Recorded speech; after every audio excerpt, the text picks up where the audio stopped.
जिंदाबाद जिंदाबाद। मंच पे उपस्थित सभी नेतागण, देवतुल्य जनता, सम्मानित कार्यकर्ताओं को मेरा सादर प्रणाम। सबसे पहले आप सभी को बहुत बहुत धन्यवाद। आप सब इतने समय से बैठे हैं यहाँ पे गर्मियों में और इंतजार किया है। ये चुनाव बहुत महत्वपूर्ण था।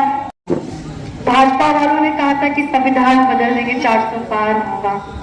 पूरे चुनाव में सिर्फ हिंदू मुस्लिम धर्म की राजनीति की है, पूरे चुनाव में नफरत की राजनीति की है और लोगों को मैसेज दिया है कि मेजॉरिटी को माइनॉरिटी से खतरा है।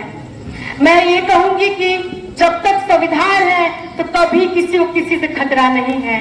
जब तक संविधान सुरक्षित रहेगा तो सभी धर्म जाति के लोग सुरक्षित रहेंगे, लेकिन जब संविधान नहीं रहेगा तो हम नहीं रहेंगे।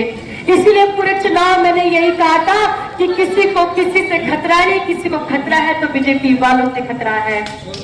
इस चुनाव में आप सबने मेरा बहुत मदद किया है। इतनी धूप गर्मी में 25 तारीख को निकल के वोट किया है और लोगों को वोट करवाया है घर से निकलवा के। इतनी गर्मी में आप लोगों ने मेरा मदद किया, इसके लिए बहुत बहुत धन्यवाद। जितना धन्यवाद करूंगी शायद उतना कम पड़ेगा। और ये चुनाव मैंने नहीं लड़ा है, चुनाव आपने भी लड़ा है मेरे साथ। और ये चुनाव मैंने नहीं जीता है, चुनाव मेरे साथ आपने भी जीता है, मेरी जनता ने जीता है। और इस चुनाव का जीत श्रेय सिर्फ मेरी मछली शहर लोकसभा की जनता को जाएगा। इस जीत का श्रेय आदरणीय राष्ट्रीय अध्यक्ष जी को जाएगा। इस जीत का श्रेय मेरे पिताजी को जाएगा, जिन्होंने मुझे इस लायक समझा और मेरे पे इतना भरोसा दिखाया कि मैं जनता की सेवा कर सकूं। जैसा इन्होंने बताया कि हमारी जो निधि आती है कितनी आती है और कैसे आती है, हमारी कितनी क्षमता होती है, तो उसको मद्देनजर देखते मैं यही कहूंगी, मैं बहुत कुछ तो नहीं कर पाऊंगी, लेकिन जितना मेरे से हो सका मैं आपके लिए इतना काम करूंगी। मैं यही वादा करूंगी, जैसे मैं गांव घूमती तो लोगों को परेशानियां थी, लोकल इश्यूज थे, चाहे हॉस्पिटल का चाहे रोड का हो, चाहे इलेक्ट्रिसिटी का हो, तो मैं यही वादा करूंगी हर एक गांव में अच्छा हॉस्पिटल होना चाहिए, अच्छा स्कूल होना चाहिए, अच्छी रोड होनी चाहिए, इलेक्ट्रिसिटी होनी चाहिए और पानी होना चाहिए। अगर इन चीजों पे मैंने काम कर दिया तो मुझे लगता है मेरा मकसद पूरा हो गया है। और आपने नेता नहीं चुना है और मैं चाहूंगी आप मुझे नेता की नजरों से देखिए, मैं चाहूंगी आप मुझे देखिए बिटिया और बहन की नजरों से कि आपने बिटिया बहन को चुनाव करके जिताया है और ये आपकी बिटिया और बहन हमेशा के मान सम्मान को बढ़ाने का और बचाने का काम करेगी। हमारी सरकार तो नहीं बनी है, लेकिन एक स्ट्रॉन्ग अपोजिशन आया है, एक बहुत मजबूत विपक्ष आया है। शायद बीजेपी वालों ने कभी इतना मजबूत विपक्ष आज तक कभी फेस नहीं किया है। पहली बार सदन में अपोजिशन स्ट्रॉन्ग रहेगा।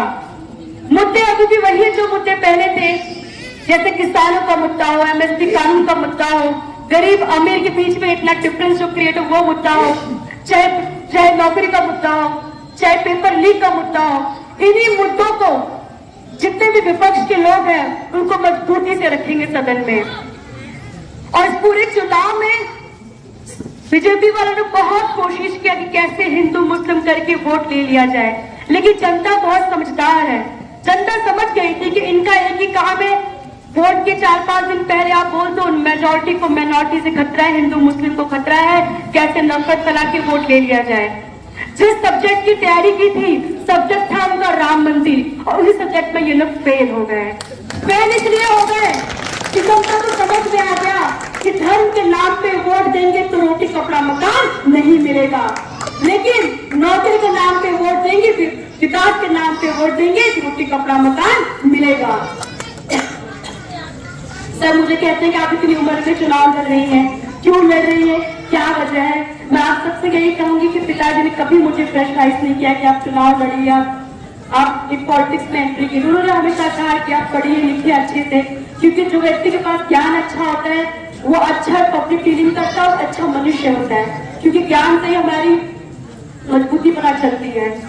हमें कभी किसी ने लिखा कि राजनीति में आइए, लेकिन हमारी रुचि बचपन से थी और रुचि बचपन से ऐसे आई कि जब हमें छोटे थे, हम जब बनारस से दिल्ली आया करते थे ट्रेन से, और वो समय हमें बहुत मिलता था पिताजी से बात करने को। वही एक समय जो हम बहुत ज्यादा बात करते थे उनसे ट्रेन में बैठ के, और हमें बताते थे कि कैसे हमारे दादाजी किसान थे, खेती करते थे और पिताजी भी उसी धूप में पढ़ते थे, बैठ के नमक रोटी खा के पढ़ते थे। मुंबई में जाके छोटी मोटी नौकरी करके घर चलाया करते थे और माताजी हमें गाँव में पाला पोसती थी, वहां पे हमें बड़ा किया है वहां पे। तो हमें लगता था कि जब हमारे पिताजी के पास कुछ नहीं, इतना संघर्ष किया है, और जब पहला चुनाव था तो उन्होंने राजदूत से प्रचार किया था चुनाव में, तो हमारे पास गाड़ी नहीं थी, राजदूत से प्रचार करते पूरे क्षेत्र में से घूमते थे, चंदा लेके लोगों से प्रचार किया है, लोगों ने बहुत सहयोग किया है। और ये हम दलित कास्ट से बिलोंग करते हैं, माइनॉरिटी कास्ट से बिलोंग करते हैं। आप लोग जानते हैं इस देश में जब संविधान नहीं था, जब संविधान आया उसके बाद लोगों ने कितना फेस किया डिस्क्रिमिनेट, कितना जातिवाद देखा है, लेकिन उसके बाद भी ये हमेशा डटे रहे, हमेशा लोगों की मदद की है।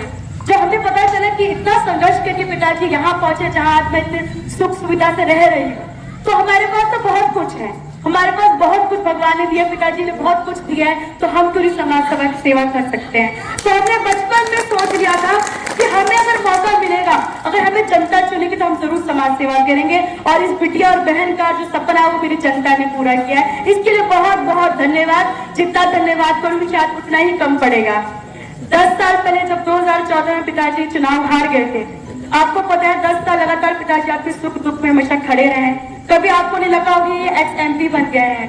10 साल पहले में जब मैं लोकसभा में गई थी तो मैं जाती थी तो अंकल जो वहां पे रहते थे मुझे बोलते थे कि कौन है, तो कहते थे सांसद जी की बिटिया है। ठीक 10 साल बाद जब मैं लोकसभा में गई तो कहते हैं सांसद जी के पिताजी हैं। जो ये चेंज आया ये आपकी वजह से आया, और पिताजी हंस रहे थे उस समय, और जो मुस्कान थी वो आपकी वजह से आया है। इसके लिए बहुत बहुत धन्यवाद। आप सभी का मैं धन्यवाद जितना करूँ उतना ही कम पड़ेगा। जय भीम, जय समाज।